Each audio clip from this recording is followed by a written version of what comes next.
미래 교회 모델을 탐색하는 여정에 함께 참여해 주셔서 감사드립니다. 저는 송인설 교수입니다. 오늘은 6번째 시간으로 랄프 네이버의 셀 교회론에 대해 살펴보겠습니다. 셀 교회가 무엇일까요? 랄프 네이버는 이렇게 설명했습니다. 셀 교회는 교회 안에 있는 셀 그룹들이 가정에서 모여 불신자를 향한 전도, 신자들 상호 간의 사랑의 교제, 양육, 돌봄, 사역을 시행하는 교회를 의미한다. 너무 어렵죠? 제 표현으로 소그룹 자체를 교회로 보는 교회론이다. 이렇게 봅니다. 보통 전통적 교회나 건강한 교회는 소그룹을 포함하고 있죠. 근데 셀 교회는 소그룹 하나의 단위를 교회로 보고요. 이들이 모여서 연합교회를 이룬다. 이런 개념이 있습니다. 셀교회 역사가 중요한데요. 초대교회는 가정교회였으니까 당연히 셀교회이죠. 루터의 종교개혁 때 만인 제사장설 왕 같은 제사장 그 어떤 신학적 기반을 만들었고요. 직접적으로는 그 경건주의 전통에서 소그룹 안에서 경건 실천 운동을 벌였는데 여기서 교회 안에 작은 교회라는 어떤 그런 교리가 있었어요. 큰 교회 안에 작은 교회들이 있다. 그게 또 셀교회하고 연결이 되고요. 더 분명하게는 존 웨슬리 목사가 감리교 부흥운동을 일으켰는데 10만 명을 전도했는데요. 그들을 1만 개 속회에 클래스라고 그래요. 속회 거기에 다 소속을 시켰어요. 셀교회하고 굉장히 가깝죠. 20세기에 와서 존 웨슬리 정도의 역할을 한 분이 조용기 목사입니다. 희망 목회 45년 이 책을 쓰셨는데 구역 소그룹 부흥 이야기가 아주 참 눈물 납니다. 조용기 목사님은 1936년 부산에서 출생하셨고요. 학생 때 폐기력을 앓았고 56년 20세 때 순복음신학교에 입학했습니다. 당시 미국의 하나님의 성회 선교사들이 한국의 오순절 신앙을 전하기 위해서 세운 신학교입니다. 56년 같은 해 12월에 급성 폐렴으로 죽을 고비에 나중에 최자실 목사님 그분이 기도해 주셔서 나섰습니다. 두 분이 믿음의 어머니, 믿음의 아들 관계가 되었죠. 57년에 그 미국 부흥사, 오순절 부흥사 허만 목사가 와서 중앙청 부흥회를 했는데 거기서 영어를 통역을 한 거예요. 그걸 보면서 조영기 목사님이 나도 저런 사역을 해야 되겠다 하는 비전을 품었다고 그래요. 58년에 신학교 졸업을 했고요. 바로 이제 유학을 준비하는데 최자실 목사가 그 서울 대조동 천막교회를 개척을 하면서 설교 좀 부탁을 했습니다. 유학 가기 전까지만 해달라 했는데 그냥 쫙 목회를 하게 된 것입니다. 천막교회 개척 3년 만에 성도가 400명이 됐다고 그래요. 수많은 기적들을 많이 일으켰다고 그럽니다.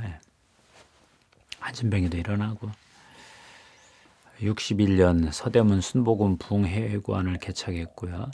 62년에 순복음 중앙교회로 개명 이름을 바꾸었는데 당시 교회 재적 500명 성도 63년에는 2,000명으로 늘고 64년에는 3,000명으로 늘었는데 64년에 부흥사 설교를 통역하다가 강단에서 쓰러졌습니다. 심장병이었는데요. 그 뒤로 이 조영기 목사님은 10년 동안 심장병으로 시달렸습니다. 64년부터 73년까지 조영기 목사님이 설교 이외에 아무것도 못했어요. 신방 상담 전도 스탑. 그런데 놀랍게도 사도행전 2장에 가정에서 모이는 교회에 대한 그 비전을 보셨어요. 63년에 여성 집사들을 20개 구역에 구역장으로 임명하고 구역 목회를 위임을 했습니다. 당신들 좀 해봐라. 이게 한국 사회에서 평신도 사역에 어떤 엄청난 파격적 본을 보인 건데요. 더더구나 여성 리더십이었으니 얼마나 놀라운 일이었겠습니까? 빨간 가방 아줌마 부대 이들이 자기 구역에서 목회를 한 것입니다. 불신자 전도하고 섬기고 뭐 다 양육하고. 비슷한 시기에 미국에 랄프 네이버 목사님이 있었어요. 이분은 미국 남침례교 목사님이었는데 텍사스 침례교 연합회의 복음전도 컨설팅 책임자이고 5년 동안 텍사스 지역에서 이제 사역을 하는데요. 65년에 36세 때 왜 미국의 전통적 교회가 더 이상 전도를 못할까? 회의에 빠졌습니다. 왜 교회들이 성장을 멈추었을까? 왜 많은 성도들이 사역을 하지 않을까? 도대체 뭐가 잘못된 걸까? 고민이 생겼어요. 한참 보니까 교인들이 자기들끼리만 노는 거예요. 불신자들하고 접촉할 기회도 없고 생각도 없고. 그래서 이 네이버 목사님이 69년에 휴스턴에 돌보는 사람들이라는 아주 탈전통적 교회를 세웠습니다. 교회 바깥에서 불신자를 만나 공동체를 만들고 복음을 나누고 그들을 신자로 만들고 양육하는 그런 체계적인 사역을 전개했어요. 71년부터는 성경 먼저 가르치면 거부당하는구나 해서 불신자들의 필요를 채우는 전도 방식도 채택을 하고요.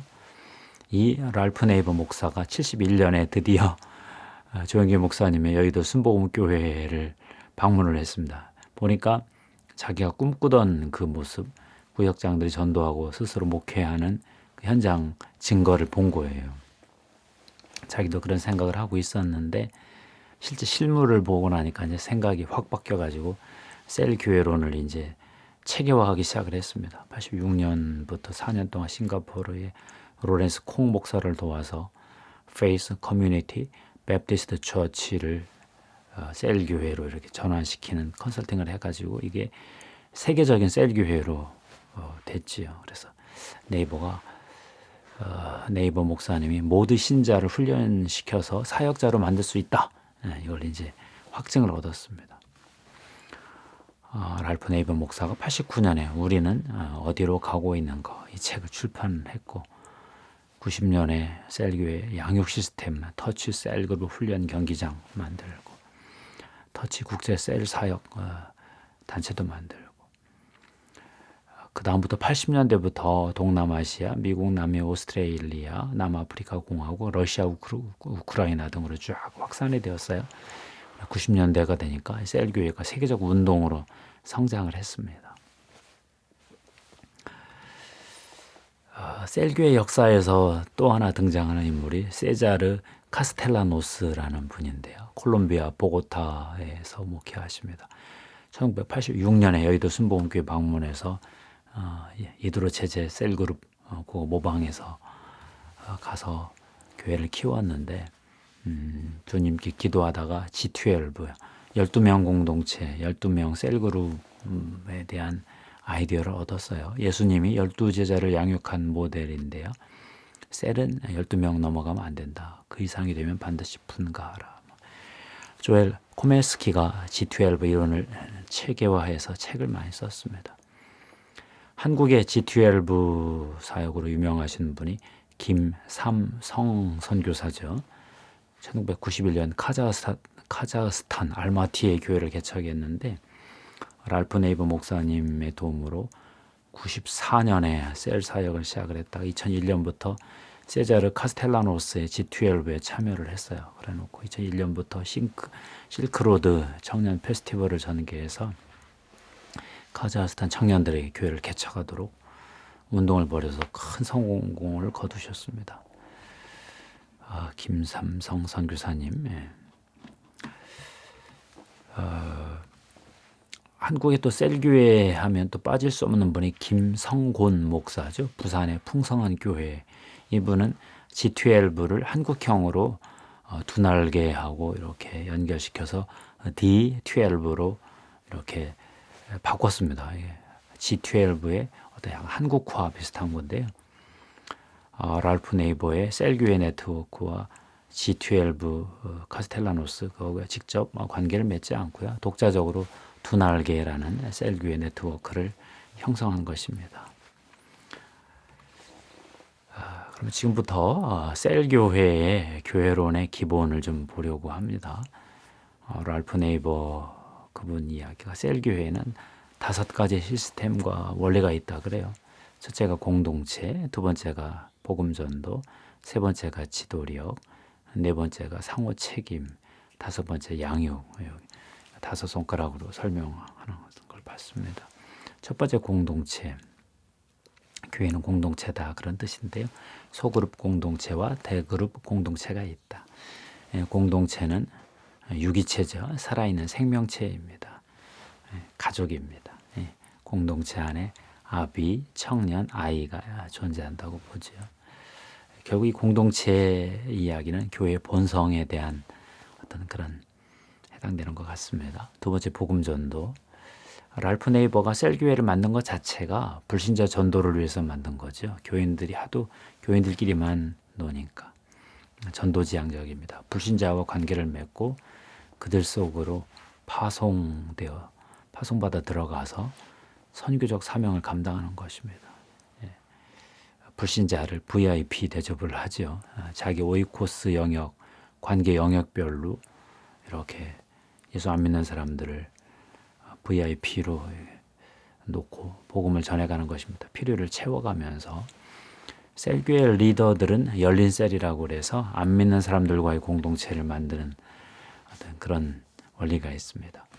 전도는 교회의 사명 중에 가장 중요한 거죠. 세 번째 시스템 원리가 지도력, 리더십인데요. 셀교회의 모토는 모든 사람은 셀 리더가 될 수 있다. 맨 처음 예수 믿은 사람을 양육시켜서 셀 리더로 세울 수 있다 이런 뜻입니다. 셀교회 리더십은 멘토링 코칭을 통해서 하고요. 리더와 어떤 제자가 관계를 맺고 삶을 통해서 배우는 거죠. 리더십은 양육에도 해당이 되고 교회 조직에도 해당되는 내용이다. 그렇게 해석했습니다. 네 번째가 상호 책임인데요. 어떤 셀 안에 문제 있는 지체들을 서로 돌보는 것입니다. 가장 연약한 자를 세워주는 것입니다. 리더십의 위기에서 서로를 챙겨주기 때문에 서로를 세워주고 성장시키는 것이죠. 리더를 이렇게 세우는 것입니다. 공동체가 건강하고 공동체가 또 리더를 돌보고 리더 혼자에게 너무 많은 짐을 맡기지 않고 공동체 지체들이 다 리더를 섬기고 서로 돕고 셀원이 만약에 사고가 났다 화재가 났다 그러면은 다 달라들어서 도와주는 거예요. 서로 섬기고 교제하는 그런 원리 있죠. 다섯 번째가 양육인데요. 셀 리더가 새 신자를 1대1로 양육합니다. 멘토링으로 삶으로 모델이 되어주고요. 허물없는 죄고백이 특징이고요. 서로 함께 기도 제목 나누고 영적 성장 격려하고 멘토링은 리더가 삶으로 보여주는 건데요. 제자가 스스로 답을 찾도록 도와줍니다. 양육이 아주 탁월하죠. 셀 교회론을 보면서 제가 저거 진짜 하고는 싶은데 너무 어렵다. 제가 그런 생각을 했어요. 첫 번째 뭐가 어려울까? 셀 안에서 나눔, 죄 고백을 하면서 삶을 투명하게 드러내야 되는데, 저거 하면 좋은데, 저거 못하면 결국 못하는 거잖아요. 참 저게 어렵다. 두 번째 어려운 과제가 계속 불신자들을 만나면서 그들에게 전도를 하면서 새 신자를 만들고 그들을 또 계속 관계를 맺어야 되기 때문에 인간관계에 있어서 정말 엄청난 도전입니다. 사람은 그래도 좀 편한 사람하고 있고 싶은 욕망이 있는데요. 모르는 사람을 전도 대상자로 놓고 그와 관계를 맺고 그의 필요를 채워가면서 복음을 나눠준다. 보통 도전이 아니죠. 세 번째가 셀교회는요, 성령의 역사가 나타나지 않으면 참 힘들어요. 어떤 같이 기도를 해서 병이 낫고 귀신이 쫓겨나가고 어떤 문제가 해결되고 죄로 눌렸던 마음이 풀리고 이런 성령의 역사의 표적이 필요하거든요. 그 성령 받은 분들은 이게 되는데, 성령에 대해서 능숙한 분들은 되는데, 이런 거 성령의 역사에 대해서 자신이 없는 분들은 또 셀교회를 또 좀 어려워할 수밖에 없겠죠. 또 한 가지 더, 네 번째, 재생산의 문제가 있습니다. 셀교회가 잘 되려면 리더를 계속 만들어야 되거든요. 불신자를 신자로 해서 그 아이, 청년, 아비가 돼서, 아비가 이게 목자인데요. 그가 리더가 되는 건데, 제자가 제자를 낳는 이 재생산의 문제, 리프로덕션, 이게 되면 이제 셀 교회가 되는 거고, 이게 안 되면 좀 어렵죠. 셀 교회를 이제 평가를 해보면, 그래도 셀 교회는 어렵긴 하지만 교회 본성, 공동체성을 회복하는 데 탁월했다, 이렇게 봅니다. 건강한 교회는 아무래도 사명, 사역과 조직이 튼튼하고 본성, 공동체적 본성은 좀 약한 면이 있는데, 셀교회는 그렇지 않습니다. 교회 본성, 공동체성이 아주 강해요. 교회 사명은 탁월하죠. 예배, 양육, 교제, 복음전도, 봉사 다 하니까, 셀 안에서 다 하니까. 또 조직적인 관점에서도 모든 성도를 지도자로 세우려는 노력이 높이 평가할 만하고요. 많은 제사장설을 넘어서 많은 사역자설로 확대시켰구나, 이런 감동을 받습니다. 오늘은 랄프 네이버의 셀 교회론에 대해서 살펴보았습니다. 셀 교회 역사가 상당히 오래됐다는 걸 봤고요. 5가지 시스템과 원리, 공동체, 전도, 지도력, 상호 책임, 양육을 봤고요. 교회 본성, 교회 사명, 교회 조직이 잘 갖추어져 있다. 정말 멋있고 아름답습니다. 다만 문제가 있다면 너무 어렵다. 셀교회 하다가 중도에 포기한 교회들이 많고요. 교회가 두 쪽 난 교회도 많고, 셀교회 하려면 정말 내가 직접 훈련을 받아서 해야지 이렇게 배워서는 안 되는 것 같아요.